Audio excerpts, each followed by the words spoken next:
The Council's fatal decision. The Great Hall of the Galactic Council buzzed with tension. Representatives from 1,000 worlds sat in their floating seats, their alien forms casting strange shadows on the crystal walls. At the center, High Commander Zix-9 slammed his three-fisted hand on the speaking podium. Enough debate. His voice boomed through the translation devices. The humans of Earth have become too dangerous. They've discovered nuclear weapons. They're polluting their planet. They fight endless wars. The decision is final. We invade.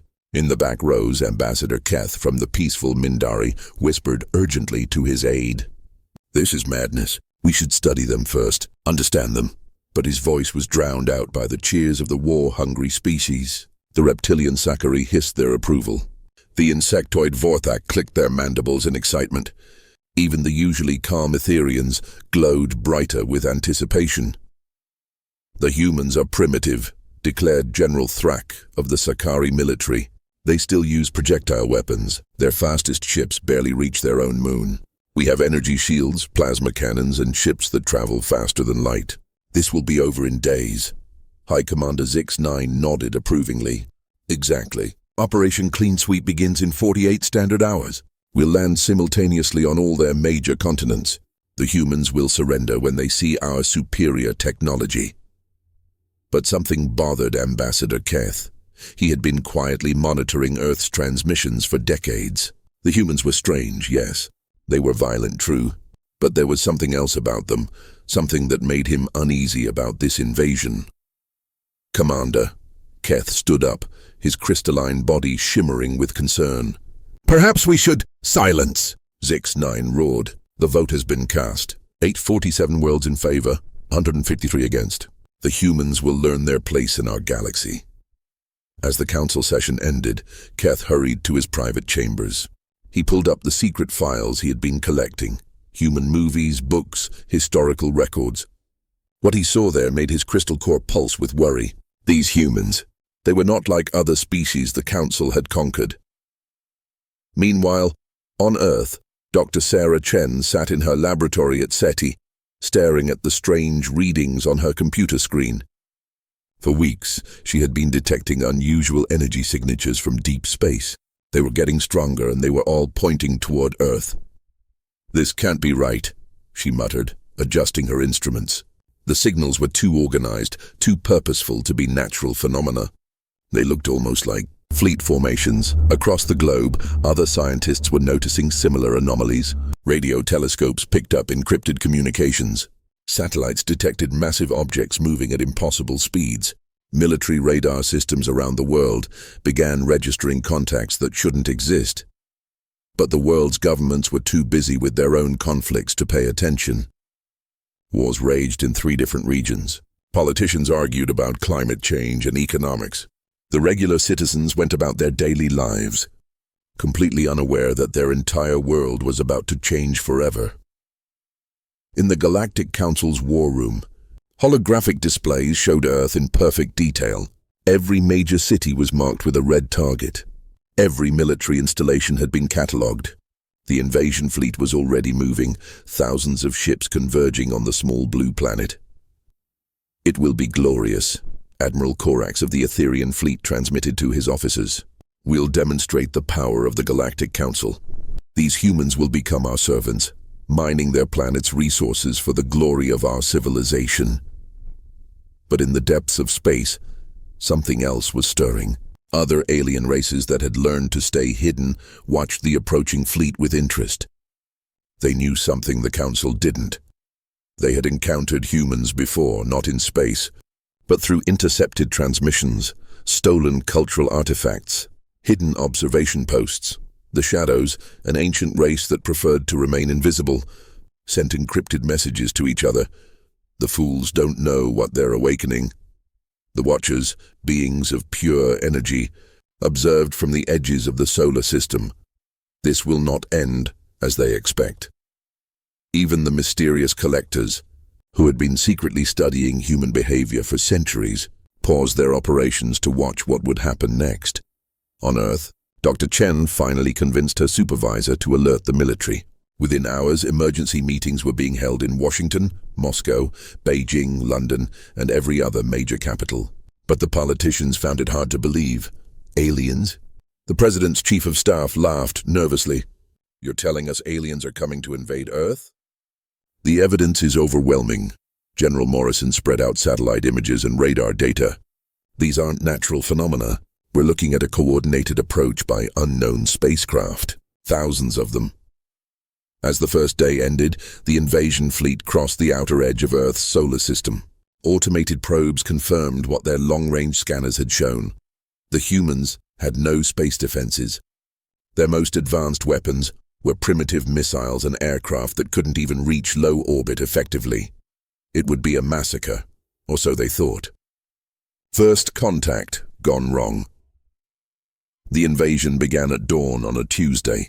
Massive alien ships, each the size of a city, materialized in the skies above New York. London, Tokyo, Berlin, and 50 other major cities. They hung there like dark metal clouds, blocking out the sun with their bulk. On the Council command ship hovering over the Atlantic, High Commander Zix-9 watched the human response with amusement. Look at them scurrying around like frightened insects, he chuckled to his officers. The initial human reaction was exactly what the Council expected. Panic filled the streets. Stock markets crashed within minutes. Emergency broadcasts interrupted every television and radio program on Earth. World leaders tried to contact the alien ships but received no response. Phase 1 complete, reported General Thrack. All major population centers are under our shadow, ready to begin Phase 2, the demonstration of power. The plan was simple and had worked on every other world they had conquered. Show overwhelming force, demand surrender, occupy the planet. Easy. But Dr. Chen, now working frantically at a hastily assembled international crisis center, noticed something odd about the alien formations. They're positioning themselves like this is a parade, she told the assembled military commanders. Look at these patterns. They're trying to intimidate us, not destroy us. What does that mean? Asked General Morrison. It means they want something from us. They could have wiped us out from space if they wanted. Instead, they came down close. They want to see our reaction. She was right. The Council's strategy depended on psychological warfare first, actual warfare second. But they had made a crucial error. They had studied human technology, not human psychology. The first shots weren't fired by the aliens. In downtown Los Angeles, a young Marine named Jake Thompson was part of an emergency response unit trying to evacuate civilians from beneath one of the massive ships. As he helped an elderly woman toward a shelter, a beam of light suddenly descended from the alien craft. It wasn't a weapon, it was a scanner, designed to analyze human biological composition. But Jake didn't know that. All he saw was an alien energy beam targeting innocent people. Without hesitation, he raised his rifle and fired. The bullets harmlessly bounced off the ship's shields, but the action was broadcast live on every news network. Within seconds, the image spread across the internet. A lone human soldier, standing defiant beneath an enormous alien vessel, protecting civilians with nothing but a standard-issue rifle. Did that primitive just attack us? Stammered Captain Vesh on the command bridge. High Commander Zix-9 stared at the display in disbelief. In all their previous conquests, the native species had either fled in terror or immediately surrendered when faced with their superior technology. None had ever fired the first shot. It must be an aberration, he decided. One individual acting irrationally. Proceed with Phase 2. But it wasn't an aberration. Across the globe, similar scenes played out. In London, a police officer emptied his pistol at a low-flying scout ship. In Tokyo, a group of construction workers threw tools and rocks at hovering drones. In Berlin, an old man who had lived through World War II stood on his balcony and shook his fist at the sky, shouting words that the alien translators couldn't properly interpret but somehow understood. Not again. Never again. Ambassador Keth, monitoring the situation from his ship near the moon, felt his crystalline core growing cold with dread. He had studied these humans. He knew what was coming next. Commander, he transmitted urgently to the command ship. We need to reconsider this approach. The humans are not responding as predicted. Nonsense, Zix-9 replied. A few individuals showing false bravery means nothing. Watch as we demonstrate our power. They'll surrender immediately. The demonstration was meant to be simple. Target an uninhabited area with their plasma cannons, creating a massive crater that would show the humans what they were facing. They chose a desert in Nevada, far from any cities or people. But they had forgotten about social media. The plasma beam carved a canyon 3 miles long and half a mile deep into the desert floor. The explosion was visible from space. The sound could be heard for hundreds of miles. It was exactly the kind of overwhelming display of force that had made every other species surrender immediately. Instead, within minutes, alien invasion and never surrender were trending worldwide. My fellow Americans, the president addressed the nation, and my fellow human beings around the world. We face the greatest threat in our history, but we are not helpless. We are not defenseless, and we are not alone. What's happening? General Thrack demanded as reports poured in from monitoring stations. Why aren't they surrendering? The answer came from monitoring stations around the world. Instead of panic and submission, the aliens detected something they had never encountered before. Coordination on a massive scale. Every military base on Earth had gone to maximum alert. Weapons that couldn't possibly threaten the alien ships were being moved into position anyway. Civilians were not fleeing to underground bunkers. They were organizing resistance cells. Scientists were frantically working on something the alien sensors couldn't identify. But perhaps most disturbing of all, the humans were talking to each other. Not just their leaders, everyone. Phone networks, internet connections, radio frequencies, even primitive signal fires were being used to coordinate a response. Countries that had been enemies hours before were sharing intelligence and resources. This is impossible, Admiral Korax transmitted from his position over Europe. How are they organizing so quickly? We've cut off most of their communication satellites. They're using redundant systems we didn't know existed, came the reply from the intelligence division. They have communication networks built inside their regular infrastructure. Something called the Internet, that's more complex than our initial scans indicated. Ambassador Keth had tried to warn them about this. Human society wasn't just connected by technology, it was connected by something the Council had never encountered before. They called it social media, but it was more than that. It was a collective consciousness that activated when threatened. As the second day of the invasion began, reports started reaching the command ships that made no sense. A group of human youngsters had somehow hacked into a scouting drone's communication system. Civilians were creating weapons from farming equipment and construction tools. Someone called Anonymous had declared cyber war on the invasion fleet. The humans had sent a message to the alien fleet that consisted entirely of moving pictures and loud music, what they called memes and death metal. What? High Commander Zix-9 asked slowly, is a meme? And that's when they realized they might have made a terrible mistake. The awakening, by the third day, the Galactic Council's carefully planned invasion had become something no one had expected. A learning experience. Sir, Lieutenant Korax reported nervously to High Commander Zix-9, we have unusual developments to report. Define unusual, Zix-9 replied, though he was beginning to fear the answer.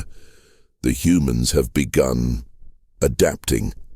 The word hung in the air like a toxic cloud. In all the Council's previous conquests, the native species had responded predictably, flee, hide, or surrender. None had ever adapted, but humans were different. In Detroit, a group of automotive engineers had spent 48 hours straight figuring out how to reverse engineer alien technology from the wreckage of a crashed scout probe. They couldn't understand how it worked, but they could see what it did. And they were already building crude copies. Look at this. Dr. Chen pointed to her computer screen as she addressed a hastily assembled group of international scientists via video link. They're using some kind of electromagnetic pulse system for their shields. We can't generate EMPs strong enough to break them, but we can interfere with their frequency. In response, garage inventors, university students, and basement tinkerers around the world started building alien jammers from spare electronics. They didn't work very well, but they worked enough to cause static in alien communications. But the real shock came from an unexpected source: social media warfare. "Commander," Captain Vesh reported with obvious confusion, "the humans are laughing at us." "Explain." "They're making jokes. About us, about the invasion. They're sharing these jokes faster than our computers can translate them." The alien command structure, built on strict hierarchy and fear-based respect, had no framework for understanding humor as a weapon, but humans were weaponizing comedy. Memes showing alien ships with googly eyes became viral. Jokes comparing the invasion to bad science fiction movies spread faster than the aliens could monitor them. Someone had started a hashtag called #AntiAlienFail, featuring pictures of humans doing ordinary activities while massive spaceships loomed overhead. "They're not taking us seriously," Admiral Korax transmitted in bewilderment. Even worse, the humans were learning from every contact. When an alien patrol tried to capture a small town in Iowa, the residents didn't run. Instead, they had prepared an elaborate trap involving farm equipment, hunting rifles, and something called Illinois bootleggers bourbon. The patrol was found 3 days later, completely unharmed but extremely intoxicated, with their equipment scattered across 3 counties and covered in graffiti that read, "Welcome to Earth, Party Planet." Ambassador Keth had been monitoring these developments with growing alarm. He sent urgent messages to the command fleet. "We need to withdraw and reassess. These beings are unlike anything we've encountered." But High Commander Zix-9 was too proud to admit defeat. "One planet of primitives cannot defeat the combined might of the Galactic Council. Proceed to Phase 3, direct confrontation." This was exactly the wrong decision. Phase 3 involved landing ground troops in major cities to establish control. The aliens had overwhelming technological advantages: energy weapons, personal shields, advanced armor, and hover vehicles. They also had no experience fighting humans on their own territory. The Battle of Manhattan became legend within hours. The Sakari ground forces, led by General Thrak himself, landed in Times Square, expecting to face panicked civilians and disorganized military units. Instead, they found the entire city had been prepared for urban warfare. "Where are the humans?" Thrak asked his aide as they advanced through seemingly empty streets. That's when they discovered that humans had been perfecting urban combat for thousands of years.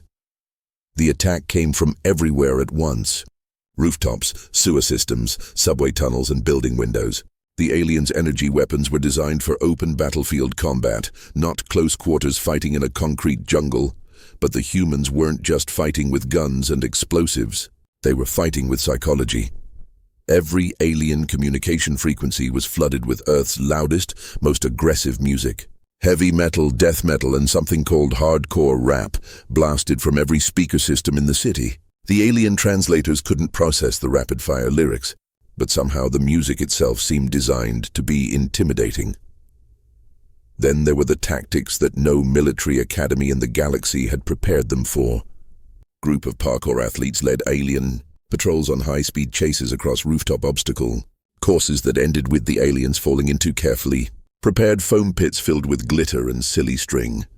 Pizza delivery drivers somehow managed to navigate the war zone, delivering hot food to human resistance fighters while the aliens couldn't even find their own positions on GPS. Someone had convinced all the city's pigeons to follow alien troops, creating chaotic clouds of birds that interfered with their sensors and left their equipment covered in biological waste. But perhaps most frustrating of all, every time the aliens achieved a tactical victory, the humans would simply vanish and reappear somewhere else, often with better equipment than they had before. "How are they doing this?" Thrak demanded, as his forces found themselves lost in the subway system for the 3rd time. The answer came from an unexpected source. A young hacker named Alex had been monitoring alien communications from his mother's basement in Brooklyn. Using equipment he'd built from old computer parts and scavenged alien tech, he had figured out their command structure. "Dude," he broadcast on every frequency he could access, "your military tactics are like super predictable. You guys should really play more video games. And then he proceeded to explain, in painful detail, exactly why the alien strategy wouldn't work against humans, using references to military history, game theory, and something called metagaming that the aliens couldn't understand. Meanwhile, in space, Ambassador Keth was receiving reports that made his crystalline structure dim with fear. This wasn't just Earth fighting back. The human response was being monitored by other species throughout the galaxy. The shadows sent a message. The humans fight like the old ones did, before the Great Sleep.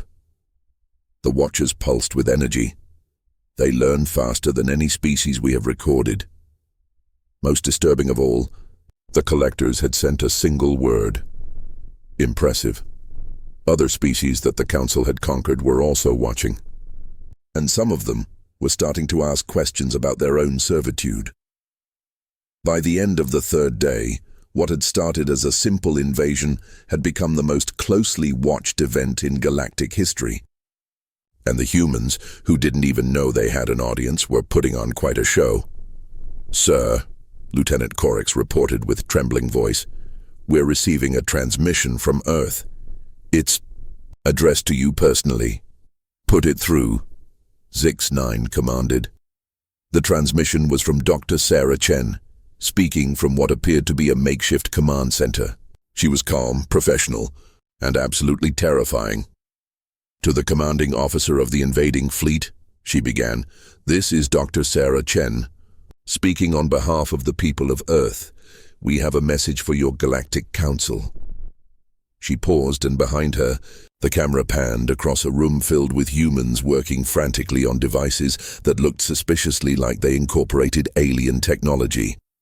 "We didn't start this fight, but we're going to finish it." And that's when High Commander Zix-9 realized that this invasion might have awakened something that was better left sleeping. The hunters become the hunted. The fourth day of the invasion began with an impossible sight. Human spacecraft launching from Earth. "That's not possible." Admiral Corax transmitted urgently to the command ship. "Our intelligence reports stated they have no space-capable military vessels." But there they were. Crude, cobbled-together ships rising from the Earth's surface. They looked like they had been built from spare parts. Alien wreckage and pure human stubbornness.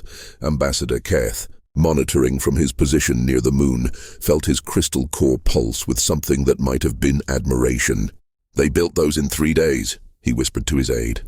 "From nothing but scrap metal and our own technology." The human spacecraft were ugly, inefficient, and completely unpredictable. They moved in ways that violated proper flight patterns. Their weapons were improvised combinations of human projectiles and alien energy systems. Some of them appeared to be held together with actual tape. But they worked, and they were learning. The first human ship to engage an alien patrol craft was piloted by Captain Maria Santos, a former Air Force pilot who had volunteered for what everyone assumed was a suicide mission. Her ship, nicknamed the Jalopy by its crew, looked like a flying junkyard. "Alien vessel," she transmitted on an open frequency. "This is Captain Santos of the Earth Defense Force. I'm going to have to ask you to leave our solar system." The Etherian patrol leader almost laughed at the primitive craft approaching his advanced fighter. Then Captain Santos showed him why humans had conquered their own planet before anyone else arrived. She didn't fight like a civilized species, while the Etherian pilot tried to lock onto her with targeting systems designed for predictable flight patterns. Santos flew her ship like she was driving a motorcycle through traffic. She used gravitational fields from nearby asteroids, made impossible turns that should have killed her crew, and somehow managed to ram her ship directly into the alien craft's shield generator. Both ships crashed, but only the humans walked away. "How?" the captured Etherian pilot asked as human salvage teams picked through the wreckage. "Practice," Santos replied, grinning despite her injuries. "You guys might be the first aliens we've met, but you're not the first enemies we've fought." Within hours, the wreckage from the dogfight had been transported to dozens of human research facilities. Teams of engineers, scientists, and random tinkerers worked around the clock to understand alien technology. They couldn't replicate it exactly, but they could make it work for human purposes. But the real shock came from Earth's communications networks. "Sir," reported the Council's intelligence officer, "we're detecting massive data transfers from Earth to everywhere." "Explain." "The humans are broadcasting everything they've learned about our technology, our tactics, and our weaknesses. They're sending it to every radio telescope, every satellite, every communication device they have. They're shouting it into space." High Commander Zix-9 stared at the display in confusion. Why would they share intelligence about us with empty space? Ambassador Keth knew the answer, and it made his crystal structure cold with fear. Because they suspect they're not alone. They're hoping someone else is listening, and someone was, deep in space. Species that had hidden from the Galactic Council for millennia began receiving detailed technical specifications for Council weapons, shield frequencies, communication protocols, and tactical doctrines. The humans had essentially handed out free intelligence to anyone who wanted it. The shadows stirred in the darkness. The humans offer knowledge freely. This is unexpected. The Watchers pulsed with interest. They share their discoveries with unknown listeners. They think like us.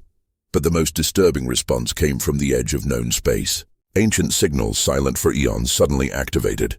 Civilizations that the Council thought extinct began transmitting simple messages. Received. Understood. Thank you. On Earth, Dr. Chen was coordinating what she called Project Lighthouse, humanity's attempt to turn their planet into a broadcasting station for anti-Council intelligence. "We can't beat them alone," she explained to a global audience via emergency broadcast. "But we don't have to be alone. If there's anyone else out there who wants to be free from these bullies, we're giving them the tools to fight back." It was, as one human military historian noted, the first time in galactic history that a species under invasion had volunteered to arm their unknown neighbors. Meanwhile, the ground war was becoming increasingly surreal. General Thrax's forces had managed to establish control over several major cities, but control was a relative term. The humans had simply changed their definition of victory.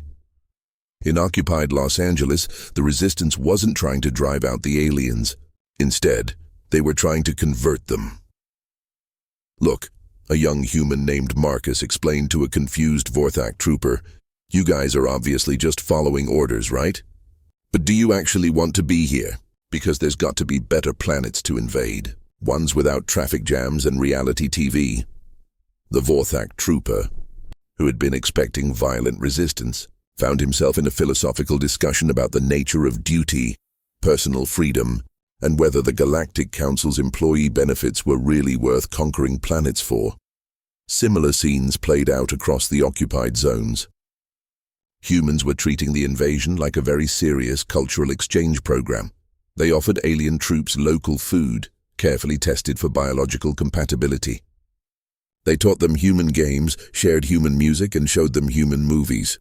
They asked questions about alien homeworlds, alien families, and alien dreams.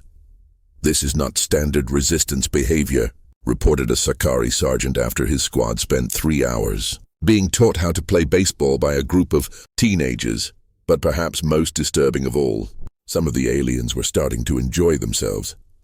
"The humans are interesting," admitted the Etherian officer after being invited to a barbecue by the family his unit was supposed to be guarding. "Their social structures are complex. Their food is surprisingly palatable, and their offspring display remarkable creativity." "Are you going soft on the primitives?" his commander demanded. "No, sir, but did you know they have over 300 different ways to prepare a food item called chicken? And their musical traditions span thousands of different styles. It's educational."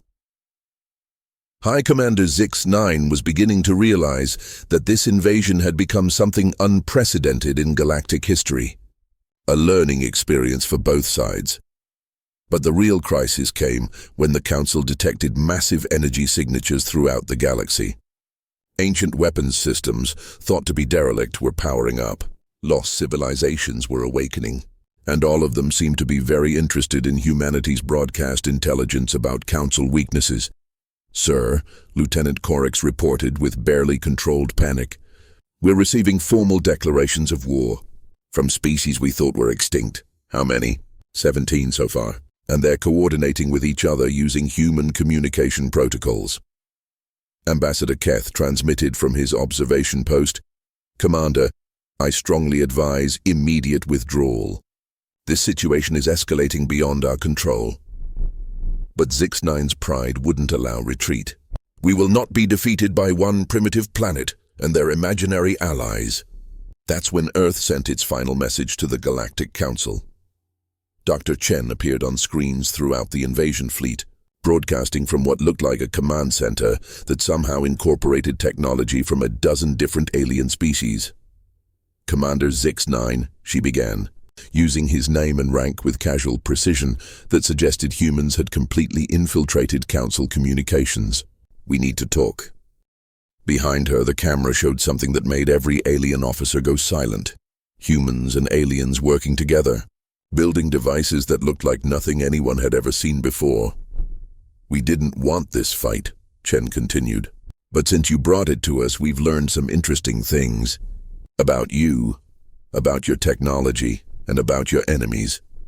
She paused and smiled with the kind of expression that predators wore when they had cornered their prey. "So, here's what's going to happen. You're going to call off this invasion. You're going to leave our solar system. And you're going to explain to your council that Earth is under our protection now." "Our protection?" Zix-9 sputtered. Dr. Chen's smile grew wider. "Oh, didn't we mention? You're not just fighting humans anymore." And that's when the reinforcements arrived. The new galactic order, the space around Earth suddenly filled with ships unlike anything the Galactic Council had ever seen. "Impossible," whispered Admiral Corax as his sensors tried to identify the newcomers. "These signatures don't match any known species." But Ambassador Keth recognized them from ancient texts, forbidden archives, and legends that older species whispered about in dark corners of the galaxy. "The shadows," he breathed. "The Watchers, the Collectors, and, oh, by the Crystal Throne, the Architects themselves." For the first time in galactic recorded history, the ancient species were revealing themselves, and they had come to meet humanity. The lead ship was massive beyond comprehension, its hull made of materials that bent light and seemed to exist in several dimensions at once. When it transmitted, the voice that came through was older than civilizations. "Greetings, children of Earth. We are the Architects. We have been watching." High Commander Zix-9 found his voice first. "Ancient Ones, this is a Council operation. These primitives are not under your protection." The response came with the weight of eons. "They are now." Dr. Chen, still broadcasting from her command center, looked directly into the camera with an expression that mixed triumph with exhaustion. "Commander Zix-9, let me explain what's been happening while you've been trying to conquer us. We've been talking to your neighbors, all of them, and it turns out nobody really likes the Galactic Council very much. The truth hit the Council fleet like a plasma cannon blast. For centuries, they had believed their conquests were creating peace and order, but they had really been creating resentment and fear. Every species they had liberated had been waiting for someone strong enough to stand up to them.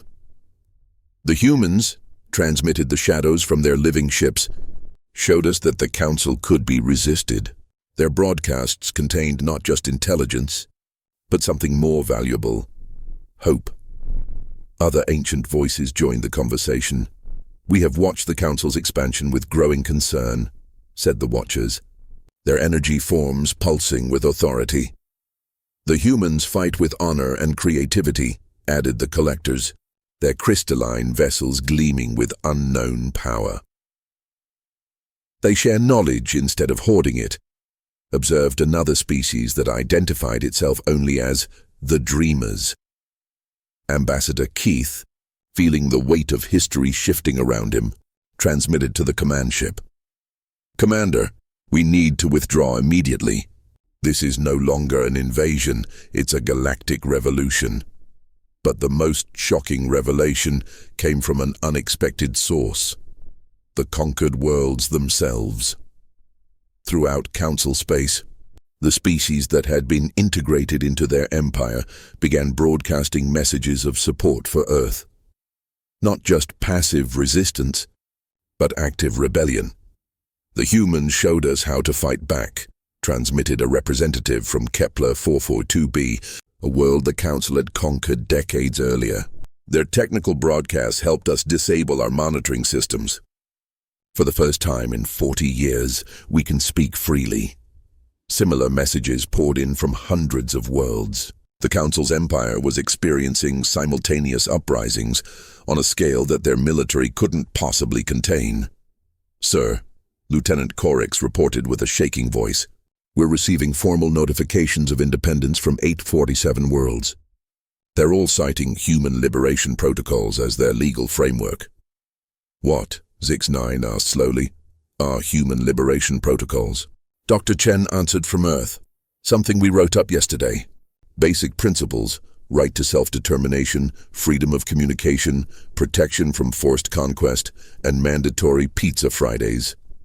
Pizza Fridays? Several alien officers asked simultaneously. "Trust us," Chen replied. "Your people are going to love Pizza Fridays." But the real shock came when the ancient species made their offer. The lead architect transmitted directly to Earth. "Children of humanity, your species displays qualities we have not seen in millions of years. You fight with honor, learn with speed, and share with generosity. We offer you membership in the True Council." "The what now?" asked President Martinez, who had been patched into the global communication network. "The original galactic government," Ambassador Keth explained, his crystal form pulsing with awe. "The one that existed before the current council seized power. Most species thought it was a myth." The architect continued. "The True Council operates on principles your species seems to understand instinctively. Voluntary membership, shared knowledge, mutual defense, and respect for individual world sovereignty." "And Pizza Fridays?" asked Dr. Chen hopefully. "If that is important to your culture, then yes, Pizza Fridays." High Commander Zix-9, seeing his empire crumbling around him, made one last desperate attempt. "The current council represents the natural order. We bring peace through strength. You bring peace through fear," corrected a new voice. It was one of his own officers, Captain Vesh, speaking publicly for the first time. "I've been monitoring the human broadcasts, sir. Their system is better." Across the council fleet, similar scenes were playing out. Officers and soldiers who had never questioned orders were suddenly asking why they were conquering peaceful worlds instead of protecting them. The rebellion that started on Earth was spreading through their own ranks. "Commander," Admiral Corax transmitted privately, "we need to consider surrender. This is no longer a military situation we can control." But Zix-9's pride wouldn't let him admit defeat to what he still thought of as a primitive species. "Never. I'll destroy this planet before I let it humiliate the Council." That was exactly the wrong thing to say.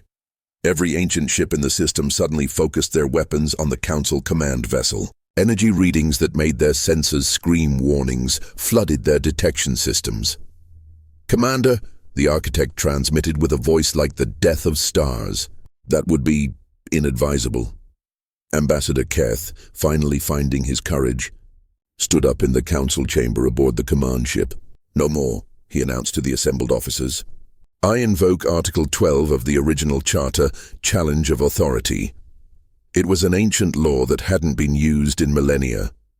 Any council member could challenge the leadership if they believed the current command was acting against the greater good of galactic civilization.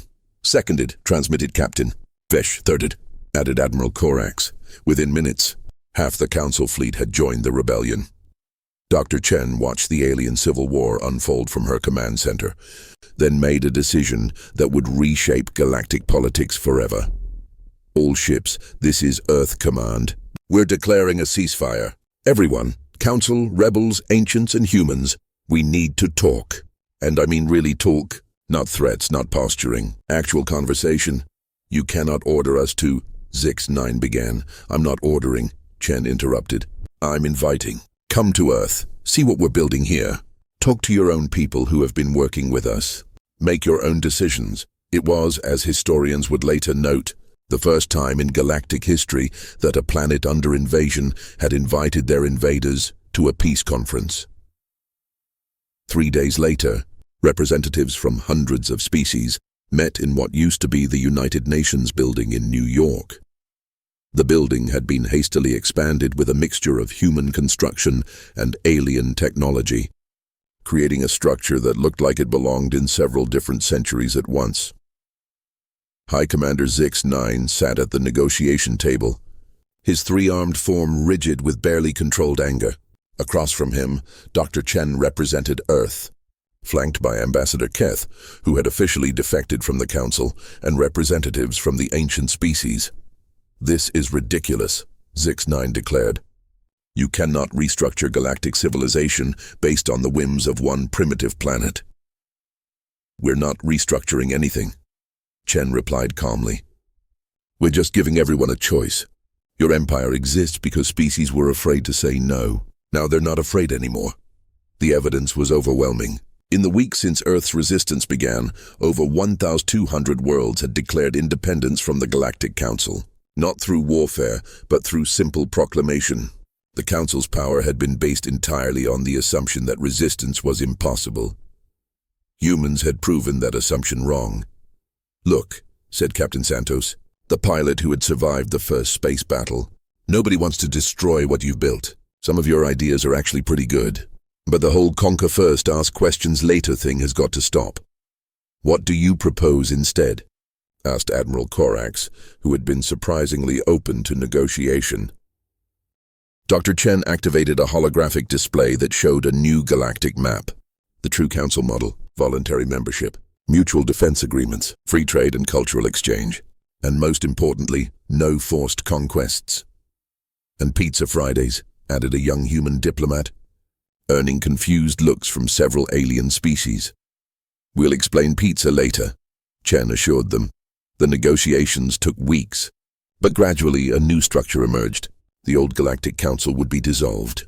In its place, the reformed Galactic Alliance would operate on principles that humans called democracy and individual rights, concepts that most alien species found strange but intriguing.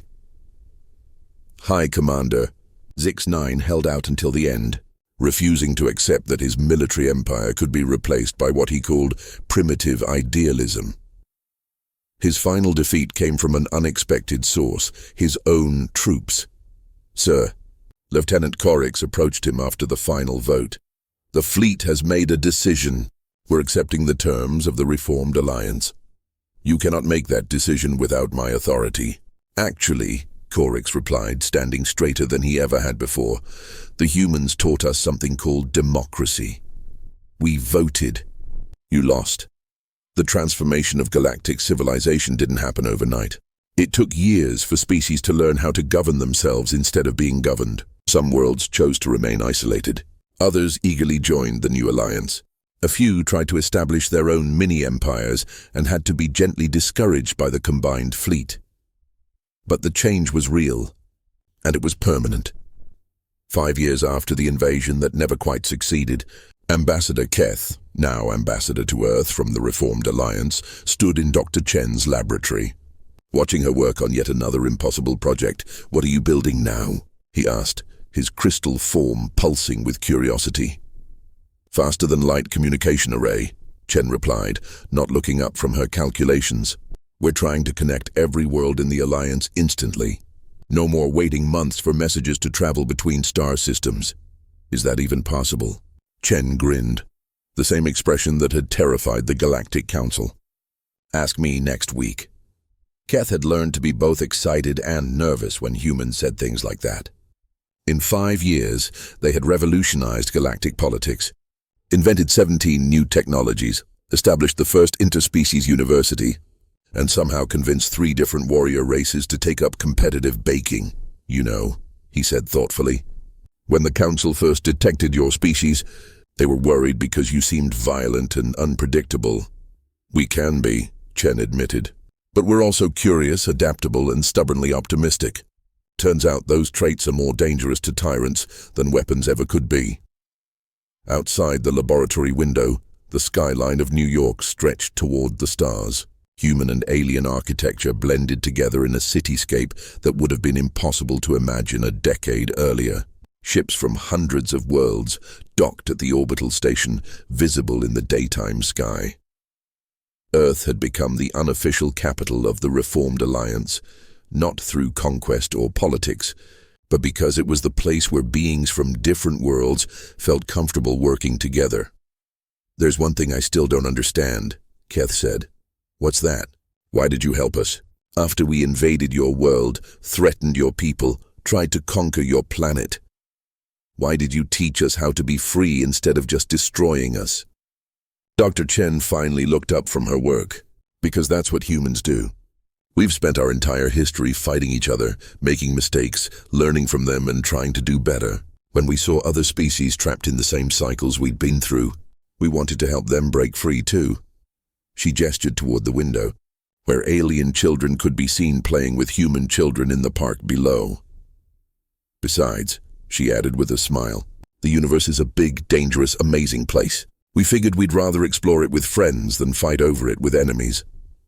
As if to prove her point, an alert chimed on her communication system. A new signal had been detected from the edge of known space. Another species. Possibly in need of assistance, possibly hostile, definitely unknown. "Well," Chen said, reaching for her equipment, "looks like we might have new neighbors to meet." Ambassador Keth watched her prepare for first contact with the same calm efficiency she had shown during the invasion. "Aren't you worried they might be dangerous?" "Of course," Chen replied, "but they might also be wonderful. And we'll never know unless we try to find out." She paused at the door and looked back with that familiar grin. "Want to come along? I have a feeling this is going to be interesting." And somewhere in the depths of space, the new signal pulsed with patterns that suggested intelligence, curiosity, and perhaps, just perhaps, the same stubborn hope that had transformed a failed invasion into the beginning of a new age of galactic civilization. The Galactic Council had come to conquer Earth. Instead, Earth had conquered the galaxy, not with weapons or fear, but with something far more powerful: the simple idea that everyone deserved to be free. Epilogue. The new normal 10 years after the invasion that wasn't, as historians now called it. Former High Commander Zix-9 stood in line at a pizza restaurant in downtown Chicago, trying to understand how his life had become so strange. "Next," called the teenage human behind the counter. "One pizza margarita, please," Zix-9 said carefully, still struggling with the pronunciation. The teenager, who wore a badge identifying her as Sarah, future xenobiologist, smiled brightly. "For here or to go, Mr. Zix?" "Here, please. And it's just Zix now. Cool. Find any good artifacts this week?" Zix-9 had become an archaeologist after the war, studying ancient civilizations with the same intensity he had once applied to military conquest. It turned out he was quite good at it, and the work was considerably more rewarding than subjugating planets. "Actually, yes," he replied, accepting his order. "We discovered evidence of a pre-spaceflight civilization that developed mathematics through music." "Fascinating stuff. That's awesome. My class is studying xenoarchaeology next semester. Maybe you could come speak to us." "I would be honored." As Zix-9 found a seat by the window, he reflected on how much had changed. The Reformed Alliance now included over 3,000 worlds. The university system had campuses on 47 planets. There hadn't been a major war in 8 years, and somehow, against all probability, Pizza Fridays had become a beloved tradition throughout known space. His contemplation was interrupted by a familiar voice. "Mind if I join you?" Dr. Sarah Chen, now director of the Galactic Communication Project, stood beside his table with her own pizza and a stack of data tablets. "Of course." Zix-9 gestured to the empty chair. "How goes the work?" "We made contact with the Andromedans last week," Chen said, sitting down with obvious exhaustion. "Turns out they've been trying to reach us for centuries, but their signals kept getting lost in cosmic background radiation." "Are they friendly?" Chen grinned. "They're basically space dolphins. Incredibly intelligent, completely peaceful, and they communicate through color-changing skin patterns. Their first message was essentially, 'Hello, do you want to play?' And the Galactic Council's response? "What Galactic Council?" Chen laughed. "There are 17 different interspecies cooperatives now. 3 research alliances, and a trade federation that spans 4 galaxy clusters. Nobody wants to be ruled anymore. They want to be partners. Through the restaurant window, they could see the city that had become a symbol of the new galactic order. Human architecture blended seamlessly with alien designs. Transportation pods from a dozen different worlds shared the sky with human aircraft. Street vendors sold food from hundreds of worlds to customers who represented every known species. "Do you ever regret it?" Zix9 asked quietly. "The way it ended, I mean. Some species still think humans are too chaotic to be trusted with galactic leadership." Chen considered the question while taking a bite of pizza. "We're not leading anything," she said finally. "That's kind of the point. We just showed everyone that they could choose their own path. What they do with that choice is up to them, but you're still involved in everything. Human technology, human ideas, human cultural influences, they're everywhere now. Because we share them freely," Chen shrugged. "We don't patent our discoveries or restrict our innovations. If something we invented helps other species build better lives, why wouldn't we want them to have it?" A group of alien children ran past the window, chasing what appeared to be a hovering ball of light that giggled when caught. Their parents, representing at least 6 different species, followed at a more sedate pace, chatting in the universal trade language that had evolved from human English and 15 other languages. "Your species is remarkable," Zix9 observed. "When we first detected Earth, we thought you were too violent to coexist with galactic civilization. We were wrong, but not in the way we expected." "How so?" "You are violent," he said bluntly. "Your history is filled with warfare, conquest, and destruction. But you're also the only species we've encountered that learned to be ashamed of those things. Most races conquer because they believe it's natural. Humans conquer, then spend generations feeling guilty about it and trying to make amends." Chen laughed. "Guilt as the evolutionary advantage. I never thought of it that way." "It's more than guilt," Zix9 continued. "It's growth.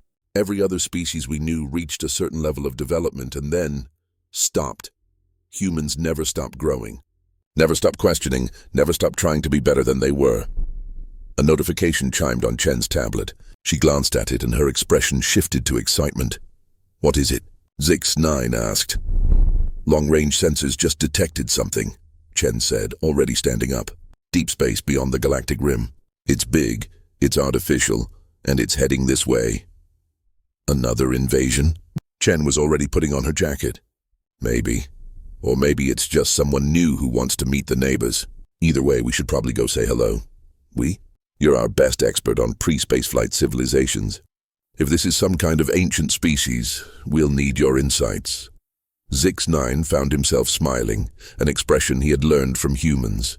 "You know, 10 years ago, if someone had told me I'd be defending Earth from potential invaders, I would have had them examined for mental illness. And now? Now I'm wondering if we should bring pizza. First contact always goes better with food." As they left the restaurant together, the former invader and the woman who had taught the galaxy how to resist, neither of them noticed the small memorial plaque by the door. It read, "In memory of the Galactic Council invasion force, defeated not by weapons, but by the radical idea that everyone deserves a choice. May we never forget that the strongest force in the universe is not fear, but hope." Below it, in smaller text, someone had added, "Also, pizza really is universal. The universe was vast, dangerous, and full of unknown challenges.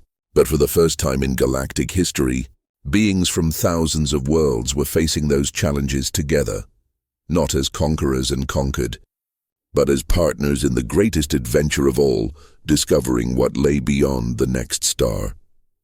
And somewhere in the depths of space, something new was coming to meet them, the humans.